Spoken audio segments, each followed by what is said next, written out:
وہ اللہ رب کائنات جو یونس علیہ السلام کو مچھلی کے پیٹ سے باہر نکال سکتا ہے، زکریا علیہ السلام کو بڑھاپے میں اولاد دے سکتا ہے، ایوب علیہ السلام کو بیماری سے شفا دے سکتا ہے، یعقوب علیہ السلام کو یوسف علیہ السلام سے ملا سکتا ہے، ابراہیم کے لیے آگ کو ٹھنڈا کر سکتا ہے، وہ اللہ رب کائنات ہمیں غموں سے نجات، بیماریوں سے شفا اور اولاد جیسی نعمت کیوں نہیں دے سکتا؟ وہ اللہ رب کائنات قادر ہے، ہر کام کن کہہ کے کر سکتا ہے، خلوص صرف ہمارے مانگنے میں نہیں۔ ہم بے پرواہ دل سے مانگتے ہیں اور بے پرواہ دل سے مانگی ہوئی دعا قبولیت کا درجہ نہیں رکھتی، اللہ کی بارگاہ میں قبول نہیں ہوتی۔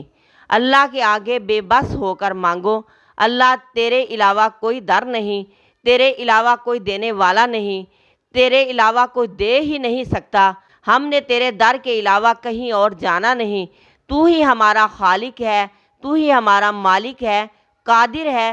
جب ہم صرف اللہ کے ہی ہو کر مانگیں گے تو وہ اگر ہمارے حق میں بہتر ہے تو ضرور عطا کرے گا۔ وہ جانتا ہے کہ اپنے بندے کو کب، کیسے اور کتنا عطا کرنا ہے۔ اگر کوئی دعا ہماری اللہ کی بارگاہ میں قبول نہیں ہوتی تو اس کی حکمت اللہ ہی جانتا ہے۔ ہمیں مایوس نہیں ہونا چاہیے، کیونکہ جو چیز ہم چاہتے ہیں ہو سکتا ہے کہ وہ ہمارے لیے بہتر نہ ہو، لہٰذا ہمیں ہر حال میں اللہ رب کائنات کا شکر ادا کرنا چاہیے۔